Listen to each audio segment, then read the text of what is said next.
que je vous commande, c'est de vous aimer les uns les autres. Amen. Gloire à Dieu. Un peu à l'instar de ce que nous avons pu partager ce week-end, en l'occurrence samedi dernier, c'était sur le psaume 1er. Ces derniers temps, donc, je repassais un peu sur les textes que j'estime être basiques quant à notre vie chrétienne, quant à notre foi. Il y a entre autres ce texte de Jean 15, du cep et du sarment. Mes frères et mes sœurs, chers amis, le but que nous propose ici Jésus dans ce texte, ce n'est pas tant d'être le cep, c'est lui qui est le cep. Ce n'est pas non plus de devenir un sarment comme il faut, si ce n'est que le sarment qui est un sarment comme il faut, il a un but, et le but, c'est de porter du fruit. Porter du fruit. Le verset 16 que nous avons lu, Jésus va dire « Ce n'est pas vous qui m'avez choisi, mais moi je vous ai choisi, et je vous ai établi afin que… » Le but. Afin que. Afin que quoi ? Afin que premièrement vous alliez, deuxièmement vous portiez du fruit, et troisièmement que votre fruit demeure. Que vous alliez. Ici, littéralement, c'est que vous vous retiriez. Un peu comme Abraham, quand Dieu va lui dire « pars, quitte ». Que vous alliez. Il s'agit ici, pour prendre une image biblique, il s'agit ici de l'exode du peuple de Dieu qui se retire de l'Égypte. Il s'agit ici de l'Église qui se retire du monde, de chaque chrétien, qui ne vit plus selon les principes anciens, c'est-à-dire les principes de notre vie passée. Et mes frères et mes sœurs, première chose qu'il faut bien comprendre, c'est qu'il faut aller. C'est qu'il faut aller. C'est qu'il ne faut plus vivre selon notre vie passée. C'est qu'il ne faut plus penser, qu'il ne faut plus raisonner comme le monde raisonne. Nous ne sommes plus appelés à épouser la logique du monde. Merci Seigneur pour la sagesse, merci Seigneur pour l'intelligence. Il y a parfois les enfants de ce siècle qui sont plus sages que nous. Néanmoins, le Seigneur ne nous demande jamais d'épouser les principes du monde. Il y a une inimitié entre le monde et l'Esprit de Dieu. Il nous faut aller. Quitter le monde pour aller vers le Seigneur. Il nous faut aller. Il nous faut porter du fruit et il faut que ce fruit reste, c'est-à-dire que ce fruit demeure, que ce fruit reste. Parce que si on porte du fruit seulement pour un temps et que ce fruit disparaît, frères et sœurs, nous aurions couru en vain. Frapper comme battant l'air, courir comme à l'aventure. Le but ne serait pas atteint si c'est porter du fruit juste pour un instant et qu'après ce fruit disparaît. Si c'est porter du fruit juste pour être entre les quatre murs de l'église, là, et qu'en sortant de l'église, ce fruit disparaît. Si c'est pour porter du fruit juste pour un but, après quand le Seigneur nous accorde sa grâce et répond à notre prière, ce fruit disparaît. Mes frères et mes sœurs, ce n'est pas pour un fruit éphémère que le Seigneur nous appelle. Que notre fruit demeure. Alléluia. Que le fruit reste. Que le fruit reste. Le but, c'est porter du fruit. Et quand je repassais sur ce texte, cette question, elle est revenue sur mon cœur. Quel fruit ? Quel fruit ? Nous allons développer ça dans le premier point du développement, mais en l'occurrence, s'il faut donner un préambule à ce fruit, un préalable, Oui, nous avons tendance, si nous allons fouiller un peu dans les Écritures, nous aurons tendance à parler du fruit de l'esprit, nous aurons tendance à parler du fruit de lèvres qui confesse son nom, etc., etc. Oui, on peut faire toutes sortes de concordances et de croisements concernant le fruit, le thème, la thématique du fruit dans les Écritures. Ce serait toujours intéressant. Mais en restant sur ce texte, quels fruits devons-nous porter? Mes frères et mes sœurs, nous sommes attachés à Christ pour porter Christ. Alléluia. Nous sommes attachés à Christ pour le porter lui, c'est-à-dire pour porter son fruit à lui, le fruit de sa vie à lui, afin que ceux qui nous voient, que ceux qui nous regardent ne nous voient plus, mais qu'ils voient le Seigneur. Alléluia. C'est ce que Paul va dire. Ce n'est plus moi qui vis, mais c'est Christ qui vit en moi. Ce n'est plus moi qui vis, c'est Christ qui vit en moi. Voilà pourquoi le Seigneur, et comme je le disais, nous y reviendrons dans quelques petits instants, voilà pourquoi le Seigneur nous dit que c'est alors que vous serez vraiment mes disciples, parce que c'est lui que nous portons. Ça signifie quoi? Qu'au lieu de se concentrer sur un aspect du fruit, au lieu de se concentrer sur une chose par rapport à une autre, être attaché à Christ, c'est se concentrer sur le Christ. C'est porter le Christ. C'est vivre Christ. C'est dans ce processus que Jésus va dire, dans ce même verset 16,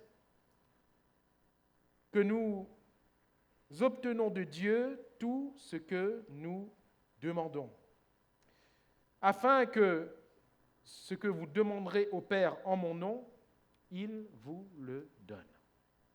Alléluia. Ça ne peut pas être détaché. Ça ne peut pas être détaché.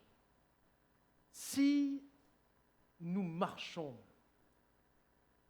en ayant quitté le monde, allez, si nous cherchons à porter du fruit, si nous cherchons à ce que ce fruit demeure, frères, sœurs, cela signifie que nous vivons par Christ, en Christ et pour Christ. Et si nous vivons par Christ, pour Christ et en Christ, nous demandons ce que nous voulons, cela nous sera accordé. Alléluia. Nous demandons ce que nous voulons et cela nous sera accordé. Parce que tout ce que nous demanderons ne sera pas en dehors de Christ. Alléluia. Vous comprenez la notion de « en mon nom » ?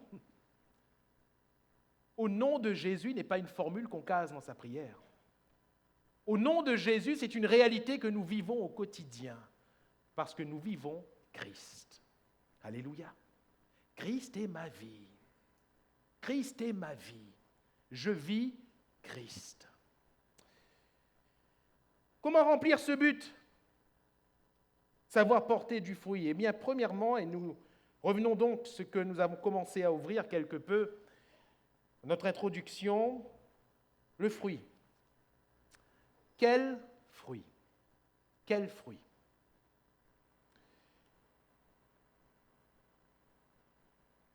J'aimerais vraiment rester sur ce texte et parler du fruit que le Seigneur nous demande de porter.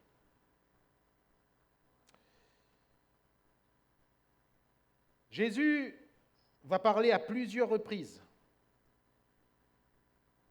d'un premier aspect de ce fruit. Verset 9, « Si vous gardez mes commandements, vous demeurerez dans mon amour. » Pardon, « Comme le Père m'a aimé, je vous ai aussi aimé. Demeurez dans mon amour. » Verset 10, « Si vous gardez mes commandements, vous demeurerez dans mon amour, de même que j'ai gardé les commandements de mon Père et que je demeure dans son amour. » Verset 12, « C'est ici mon commandement, aimez-vous les uns les autres comme je vous ai aimé. » Il n'y a pas de plus grand amour que de donner sa vie pour ses amis.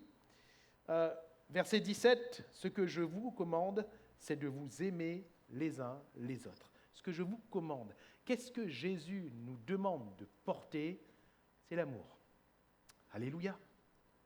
Quel est le fruit qui doit jaillir de nous si nous sommes attachés à Jésus? Quel est le fruit qui doit jaillir de notre vie? C'est l'amour. Pas notre amour, son amour. Alléluia. Pas notre amour, son amour. Quelqu'un va pouvoir dire, mais moi j'aime Il ne s'agit pas de notre amour à nous, mais il s'agit de son amour à lui en nous. À cela s'ajoute qu'on reste sur le fruit. Le verset 11. Je vous ai dit ces choses afin que ma joie soit en vous et que votre joie soit parfaite. Il s'agit de la joie. Jésus il parle ici pour qu'il y ait un fruit qui abonde chez eux. Et ce fruit, c'est la joie. Ces deux aspects du fruit sont indissociables. On ne va pas parler de l'amour et ensuite parler de la joie. Les deux sont ensemble.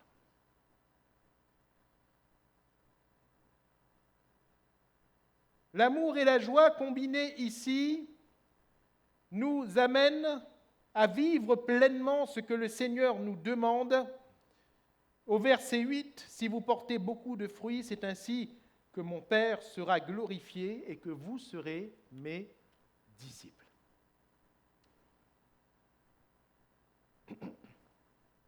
Ici, le discipulat selon Christ est illustré, est concrétisé par l'amour et la joie que nous allons porter. Son amour, pas notre amour, et de même, sa joie, pas notre joie. Vous comprenez ? Afin que ma joie soit en vous, et votre joie sera parfaite. Afin que ma joie soit en vous. La joie du Seigneur, c'est la joie du ciel. Nous l'avons évoqué samedi dernier. La joie du Seigneur, c'est la joie du ciel. C'est-à-dire que c'est une joie sans ombre. C'est une joie qui est parfaite. Et plus nous allons recevoir la joie du Seigneur en nous, plus notre joie à nous sera parfaite. Tant que la joie du Seigneur n'est pas dans notre cœur, notre joie est imparfaite. Nous ne sommes pas satisfaits sur ce point-là. On va toujours chercher. Mais dès que le Seigneur nous abreuve de sa joie, on ne va plus chercher d'autre joie. Comprenez ? Tant que la joie du Seigneur n'est pas en nous, on va chercher la joie dans des plaisirs. On va chercher la joie dans des fêtes. On va chercher la joie dans des ambiances. On va chercher la joie, en faisant ceci ou en faisant cela. Mais dès que la joie du Seigneur est en nous, il y a un contentement qui fera qu'on ne va plus se tourner vers des citernes crevassées du monde. On ne va plus se tourner vers des fêtes. Ça ne nous intéressera plus. S'il y en a, on va toujours se sentir, on ne va pas dire mal à l'aise ou plus à l'aise, on va se sentir presque indifférent. Pourquoi ? Parce que la joie du Seigneur est dans notre cœur et notre joie n'est pas rattachée à ces joies-là. On ne va plus chercher à fabriquer de la joie. On ne va plus chercher ce qui fabrique de la joie. La joie du Seigneur est en nous. Et la joie du Seigneur en nous, c'est une force. C'est une force. Alors, cette joie est rattachée à l'amour du Seigneur. Mes frères et mes sœurs, quand nous sommes aimés du Seigneur, nous sommes joyeux. Alléluia. Quand nous sommes aimés du Seigneur, en tant que chrétiens, nous sommes joyeux. Notre joie est grande, elle est débordante. Il n'y a pas plus joyeux qu'un enfant qui se sait aimé de ses parents, qui se sent aimé de ses parents. Il n'y a pas plus joyeux qu'un enfant aimé de ses parents. Il n'y a pas plus joyeux qu'une femme aimée de son mari. Il n'y a pas plus joyeux qu'un mari aimé de sa femme. Il n'y a pas plus joyeux que des parents qui se savent aimer de leurs enfants. Quand nous sommes aimés, la joie est là. Alléluia. Et vous voyez que ce n'est pas dissociable, pardon. On ne peut pas se séparer. La joie est rattachée à l'amour, et l'amour est rattaché à la joie. Quand on parle d'amour, on parle de joie. Et quand on parle de joie, de la vraie joie, on parle d'amour. Et avec le Seigneur, c'est la même chose. La combinaison de l'amour et de la joie du Seigneur en nous permettent bien de vivre le discipulat, d'être disciple de Jésus-Christ. Voilà pourquoi ce fruit doit abonder. Ce fruit doit abonder. C'est ce qui relève de Christ. Alors, à la question de comment ce fruit peut-il abonder, puisque nous venons de voir quel fruit, comment ce fruit va-t-il abonder en nous? Comment porter du fruit? Selon le Seigneur lui-même ici. Je suis le vrai cep, mon Père est le vigneron, tout sarment qui est en moi. Demeurez en moi, et je demeurerai en vous. Il s'agit pour nous, pour vous comme pour moi, de demeurer attachés à Jésus-Christ. Je le sais, c'est très basique. Avons-nous besoin de le redire ce soir? Avons-nous besoin de répéter ces choses? Eh bien, mes frères et mes sœurs, oui. Oui. Parce que tout est là pour nous détacher du Christ. Tout est là, tout. Dans notre siècle, dans notre maison, dans notre cœur, tout est là pour nous détacher de Christ. Dans nos pensées, tout est là pour nous détacher de Christ. Dans les coups que nous pouvons recevoir, dans les incompréhensions qu'il peut y avoir, dans les relations qui parfois peuvent être tumultueuses, tout est là pour nous détacher du Christ. Dans les combats que nous menons, dans les échecs que nous avons, dans les déceptions que nous vivons, les meurtrissures que nous portons, tout est là pour nous détacher du Christ. Tout. Notre faiblesse, ou la faiblesse du chrétien à côté de nous, la faiblesse de peut-être du chrétien que nous prenions pour exemple ou que nous prenions pour appui, tout est là pour nous détacher du Christ. Et j'aimerais dire que tout ce que je viens de citer ne doit au contraire nous rappeler combien c'est à lui que nous devons nous attacher. C'est à lui. Alléluia. Pas à une personne, je parle d'une personne physique, même pas à un grand chrétien, pas à un principe, pas à une situation, pas à un bonheur que nous venons de vivre. Merci Seigneur pour le bonheur. Pas à une réussite, non. Nous nous attachons à Christ. Nous nous attachons à Jésus. Demeurez en moi et je demeurerai en vous. Le sarment, tant qu'il est attaché au cep, nous le verrons dans le dernier point, tant qu'il est attaché au cep, il peut y avoir des choses à faire, oui, pour ce sarment. Mais tant qu'il est attaché au cep, l'essentiel est préservé. L'essentiel est assuré. Tant que nous sommes attachés à Jésus, frères, sœurs, on ne réussit peut-être pas tout. Ça ne va peut-être pas fort tous les jours, on est d'accord. Mais l'essentiel est préservé. L'essentiel, la vie est là. La vie est là. Et ce que le Seigneur nous demande de garder au travers de cette image, de préserver comme un trésor au travers de cette image, c'est la vie de Dieu en nous. La vie. Est-ce que la vie du Seigneur est en toi ce soir? Est-ce que la vie du Seigneur est en chacun de nous? C'est ce qui est essentiel. C'est ce qui est essentiel. Être attaché à Christ, c'est l'aimer plus que tout. Demeurer dans son amour, ce n'est pas seulement recevoir en nous son amour, mais c'est aussi nous l'aimer lui.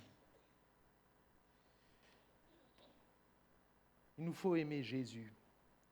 Il nous faut plus que tout nous attacher à Jésus. Et il me semble que l'épreuve que le Seigneur permet dans notre vie n'a d'autre but que de montrer la profondeur de cet attachement à Jésus. Si nous tombons, c'est certainement que l'attachement n'était pas suffisant. Si nous nous décourageons, si nous lâchons prise, c'est très certainement que l'attachement n'était pas suffisant, pour vous comme pour moi, pour chacun de nous. L'attachement à Christ est primordial. L'attachement à Christ, c'est ce qui marque le véritable début de notre relation avec Jésus, c'est quand nous nous attachons à lui. Tant que nous ne nous sommes pas attachés à Jésus, la relation n'a pas commencé. La vie chrétienne n'a pas pris. Les premiers disciples de Jésus, qu'est-ce qui marque le début de leur histoire avec Jésus? Plus qu'un miracle, plus qu'une puissance, plus qu'une circonstance. Jésus se retourne un coup et il voit un petit groupe qui est en train de le suivre. Il dit, mais qu'est-ce que vous cherchez? Que vont répondre ces premiers disciples? Montre-nous où tu demeures. Montre-nous où tu habites, parce qu'on veut rester avec toi. Alléluia. Pourtant, Jésus n'avait pas grand-chose. Humainement parlant, il n'avait pas grand-chose. Matériellement parlant, il n'avait pas grand-chose. Financièrement parlant, il n'avait pas grand-chose. Il n'avait rien pour attirer le regard. Rien. Son aspect n'avait rien pour plaire. Mais Jésus, montre-nous où tu es. Montre-nous où tu demeures. Parce que nous voulons être avec toi. Alléluia. Et à partir de là, l'histoire commence. Et cette histoire se traduit comment? Il y a eu la multiplication des pains, mais les disciples ne sont pas restés là pour le pain. Il y a eu, dans l'enseignement de Jésus, il y a eu des paroles encourageantes, mais les disciples ne sont pas restés là pour les paroles encourageantes. Parce que quand Jésus a dit à un moment donné des paroles choquantes, que la foule est partie, qu'une partie des disciples, je parle du grand nombre, qu'une partie s'en est allée, Jésus se retourne vers les 12 et leur dit, ne voulez-vous pas aussi vous en aller? Et ces mêmes paroles qui ont choqué, les disciples vont dire, mais à quel autre irons-nous qu'à toi? Tu as les paroles de la vie éternelle. Alléluia. Pourtant, c'était choquant. Tu as les paroles de la vie éternelle. Qu'est-ce qui a fait que les mêmes paroles qui ont choqué les uns, qui ont repris les uns, qui ont créé peut-être une certaine douleur dans leur cœur, ces mêmes paroles ont été paroles de vie pour les disciples, les vrais. C'est parce qu'ils aimaient Jésus. Alléluia. L'amour change tout. Du début jusqu'à la fin, qu'est-ce qui a marqué l'histoire de ces disciples avec Jésus? Rien d'autre qu'un attachement. Alléluia. Rien d'autre qu'un attachement mutuel. Jésus était attaché à ses disciples. Oh, il était attaché à ce Pierre, à ce Simon-Pierre qui le reniait. Il était attaché à lui. Alléluia. Et Pierre était attaché au Christ. Je répète, ça ne veut pas dire qu'on ne fera jamais défaut. Mais néanmoins, cet attachement va déterminer tout le reste. Tout le reste. S'attacher à Christ. S'attacher à Christ. La communion, c'est notre attachement à Christ et l'action de la parole de Dieu. L'action de la parole de Dieu. Déjà, vous êtes purs à cause de la parole que je vous ai annoncée. Déjà, vous êtes purs à cause de la parole que je vous ai annoncée. Jésus va dire, un peu plus bas, si vous demeurez en moi et que mes paroles demeurent en vous. Verset 10, si vous gardez mes commandements, vous demeurerez dans mon amour. Vous demeurerez dans mon amour. Jésus, il parle et il ramène à chaque fois à l'action de sa parole, de ses commandements. Pourquoi est-ce que je parle de l'action de sa parole? Mes frères et mes sœurs, on rappelle ce soir également que la parole de Dieu a cette particularité, elle est vivante. Alléluia. La parole du Seigneur est vivante. Quand nous ouvrons le livre, c'est le livre de vie, car la parole de Dieu est vivante. Quand notre cœur s'approche du Seigneur par la lecture de la parole, cette parole, elle est vivante. Quand nous cherchons le Seigneur par sa parole, cette parole, elle est vivante. Quand ce ne sont plus que nos oreilles physiques qui écoutent, mais que notre cœur est grand ouvert, c'est la parole de Dieu qui est vivante et qui est agissante, va nous dire l'Épître aux Hébreux. Elle est agissante, elle est tranchante. Tranchante jusqu'à partager jointure et moelle. Âme et esprit, elle juge les sentiments et les pensées du cœur. La parole de Dieu est vivante et agissante. Alléluia. Nous ne devons jamais mépriser la parole de Dieu. Nous ne devons jamais prendre à la légère une seule parole de Dieu. Rappelez-vous, nous l'avons vu il n'y a pas si longtemps de cela, une seule parole de Dieu est créatrice. Alléluia. Une seule parole de Dieu est génératrice. Et si nous recevons la parole du Seigneur Tout-Puissant, cette parole, elle est suffisante pour générer en nous la vie. Nous parlons de vie ce soir, n'est-ce pas? Quand nous parlons du cep et du sarment, nous parlons de la vie qui passe. Pour que le fruit soit porté, cette vie, elle ne peut passer, elle ne peut agir que par la parole. La parole est parole de vie. Voilà pourquoi nous devons demeurer dans la parole de Dieu. Voilà pourquoi la parole de Dieu doit demeurer en nous. Voilà pourquoi nous devons chercher le Seigneur, oui, mais pas sans sa parole. Pas sans sa parole. Il n'est pas possible de trouver Dieu sans la parole de Dieu. La Bible nous dit clairement que Dieu, eh bien, il n'apparaît pas dans une forme aux hommes. La Bible nous dit clairement que Dieu n'a choisi de se révéler que par la parole de Dieu. Dans le jardin d'Éden, la parole de Dieu se faisait entendre. Alléluia.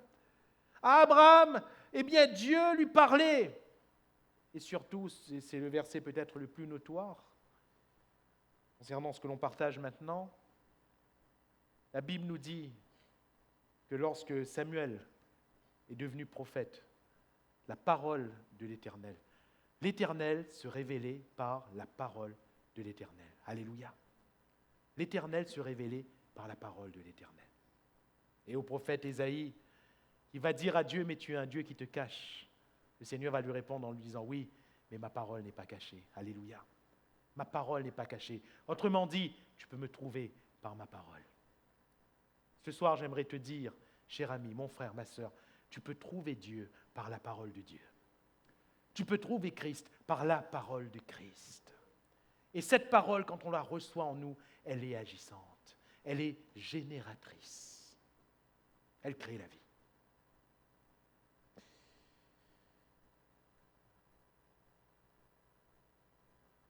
Il nous faut donc demeurer dans la parole et par la parole demeurer dans cet attachement à Christ.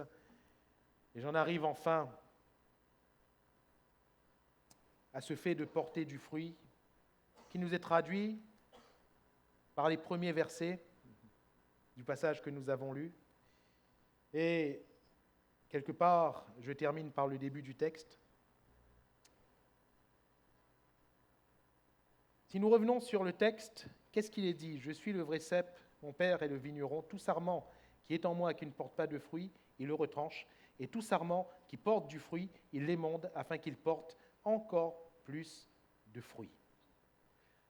Un peu plus bas, au verset 6, « Si quelqu'un ne demeure pas en moi, il est jeté dehors, comme le sarment, et il sèche, puis on ramasse les sarments, on les jette au feu, et ils brûlent. » Nous sommes d'accord qu'il y a ici 3 catégories de sarments. 3 catégories. Dans laquelle sommes-nous? Forcément, on est dans l'une. On ne peut pas être en dehors de ces 3 catégories. 3 catégories de sarments. La première, et là encore, pardonnez-moi de commencer par la fin, parce que on y va direct, c'est casé, c'est fini. Si quelqu'un ne demeure pas en moi, il est jeté dehors et il brûle. Si nous ne demeurons pas en Jésus, c'est fini. C'est fini. Autrement dit, si nous choisissons de ne pas nous attacher à Jésus, c'est de cela dont il s'agit. On peut se dire chrétien, on peut chanter des cantiques, on peut écouter des prédications, on peut venir dans cette salle, on peut ouvrir sa Bible à la maison. Si on choisit de ne pas s'attacher à Jésus, c'est fini. C'est fini. Il n'y a pas de fruit possible, mais 2, surtout, on est bon pour le feu. C'est ce qui est écrit. On est bon pour le feu. Plaise à Dieu que personne ce soir ne se trouve dans ce cas, mais que tous, dans un élan d'obéissance à Dieu, nous cherchions à nous attacher à Jésus-Christ, notre Seigneur, notre Sauveur. Alléluia. Attachement à Jésus. Deuxième catégorie, tout sarment qui porte du fruit. Là, je remonte. Tout sarment qui porte du fruit. C'est-à-dire que je vis une vie chrétienne efficiente. La vie de Dieu en moi est efficace puisqu'il y a du fruit qui est porté. Et ce fruit, je le répète, c'est Christ lui-même. Quand on me voit, on voit Jésus. Porter du fruit, ce n'est pas réussir dans toutes nos situations. Porter du fruit, ce n'est pas réussir dans nos affaires. Porter du fruit, ce n'est pas réussir dans tous nos choix. Porter du fruit, ce n'est pas recevoir, obtenir tout ce que nous avons envie d'obtenir. Porter du fruit, ce n'est pas voir tous ces désirs prendre forme. Ce n'est pas ça, porter du fruit. Porter du fruit, c'est porter Christ. Et ma vie chrétienne est abondante en fruits lorsque l'on voit Christ en moi. Alléluia. Par la joie et l'amour qui font de moi un disciple de Jésus. Pour ceux qui portent du fruit, qu'est-ce que ça veut dire? C'est bon, c'est fini, je reste comme ça, je ne bouge pas? Le vigneron, il dit non, c'est pas fini. Qu'est-ce qu'il vient faire? Il vient et il coupe encore, il émonde encore, il purifie encore, si je reprends le texte littéral. Parce que déjà vous êtes purs, c'est déjà vous êtes émondés, littéralement. Par la parole, le Seigneur vient et il découpe encore les tiges folles de ce sarment. Pourquoi? Pour qu'il porte plus de fruits. Cela m'apprend quoi? Que même si ma vie chrétienne est efficiente, même si la vie de Dieu en moi est efficace pour le royaume de Dieu, tant que je suis sur cette terre, j'ai encore de la marge pour ressembler à Christ. Alléluia. J'ai encore de la marge. Ce n'est pas fini. Ma marche chrétienne n'est pas finie. Frère, sœur, tu portes du fruit, gloire à Dieu. Il faut que tu en portes encore plus. Tu as fait du chemin, gloire à Dieu. Il faut en faire davantage. Tant que le Seigneur nous laisse sur cette terre, c'est qu'il a encore du travail à faire chez nous. Alléluia. À nous d'en prendre conscience. Ce n'est pas fini. On doit toujours veiller sur cet attachement. L'heure de la retraite chrétienne n'a jamais sonné sur cette terre. Il nous faut toujours veiller sur cet attachement. Il nous faut toujours veiller sur nos progrès quant aux fruits du royaume. Toujours. Et troisième et dernière catégorie. Lisez bien avec moi le verset 2. Tout sarment qui est en moi et qui ne porte pas de fruits, il le retranche. Tout sarment qui est en moi. Là, le sarment a veillé sur son attachement au cep. Là, le chrétien a veillé sur son attachement à Christ. Mais qui ne porte pas de fruits. Le Seigneur est en train de dire que ça arrive. Mes frères et mes sœurs, ne soyons pas complexés devant Dieu. Ne nous croyons pas, comme des maudits devant Dieu. Ne nous pensons pas moins que les autres. Si attachés au Christ, on a tout fait pour s'attacher au Seigneur, mais on n'arrive pas à porter le fruit. Ce cas de figure est prévu par le Seigneur Jésus. Que fait-il alors? Que fait-il? Le vigneron, qu'est-ce qu'il fait? Là, je dois vous faire mon mea culpa, parce que jusqu'à maintenant, j'ai pris le texte français, il le retranche. Moi, j'ai vu encore le sécateur. Hein. Or, ce n'est pas ça du tout. Ce n'est pas ça du tout. Mais alors, du tout. Littéralement, le terme grec ici utilisé, il le retranche, c'est exactement le contraire. C'est il l'élève.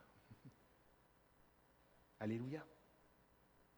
Si un sarment est attaché à Christ et ne porte pas de fruits, que fait le vigneron? Il vient et il prend cette branche et il l'élève. Alléluia. Voyez comme le Seigneur nous aime. Voyez comme le Seigneur nous aime. Voilà pourquoi il est essentiel pour nous d'être attachés à Jésus.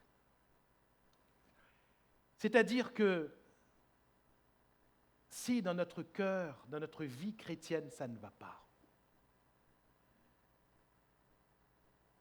Nous n'avons plus peut-être porté le fruit qu'il fallait porter. Nous n'avons pu vivre ce que nous devions vivre. Nous sommes passés à côté de plusieurs choses. Nous avons même, à des reprises, manqué le but. Même si dans notre vie chrétienne, il y a eu échec, sur échec, sur échec et sur échec. Même si on a essayé, on n'y est pas arrivé. On est à plat. On ne porte pas de fruits. On est découragé. On ne porte pas de fruits. J'aimerais dire à quelqu'un ce soir, le vigneron vient vers toi. Alléluia. Le Seigneur vient. Et avec ses propres mains, il te prend. Il te porte. Et il t'élève. Alléluia. Il t'élève. Il t'élève. J'ai fait quelques recherches et effectivement, c'était la pratique des vignerons. Ça l'est toujours. Quand ils voient qu'un sarment est complètement détaché du cep dans un coin en train de sécher, pour eux, ça leur sert de bois, ils en font des fagots et ils font des grillades avec. Apparemment, ce que j'ai entendu, les sarments de vigne secs font les meilleures grillades. Mais par contre, s'ils voient un sarment qui est toujours attaché au cep, la tige centrale, la tige principale, un sarment est toujours attaché au cep, mais que le fruit ne porte pas. Qu'est-ce qu'il fait, le vigneron?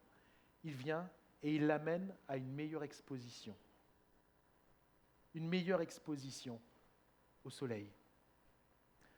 Afin que l'action du soleil, conjuguée à plusieurs autres facteurs, permette à ce sarment enfin de porter du fruit. Alléluia. Il n'y a pas besoin d'autre chose parce que la vie est là. La terre donne ce qu'il faut. Le cep distribue ce que la terre donne à chaque sarment. Normalement, il n'y a pas besoin d'autre chose, juste de prendre et d'encourager ce sarment, de l'élever et de le ramener un peu plus proche du soleil. Le vigneron vient et de ses mains, il prend ce sarment et lui ramène un peu plus près de la chaleur, un peu plus près du Seigneur. Alléluia. Le Seigneur, mon frère, ma sœur, veut t'amener plus près de lui, afin que tu portes plus de fruits. Alléluia. Que tu reportes du fruit. Le Seigneur veut t'encourager. Le Seigneur veut nous encourager. De ses mains, nous porter. Parfois, on est tellement fatigué. Le Seigneur vient nous porter de ses mains.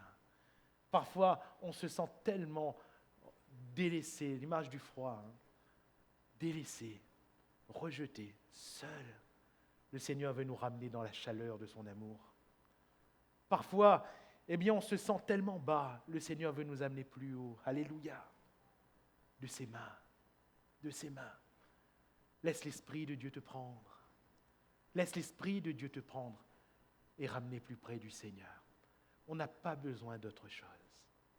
Ce soir, en tant que sarment qui ne porte pas de fruits, si nous avons veillé à rester attachés à Jésus, on n'a pas besoin d'autre chose.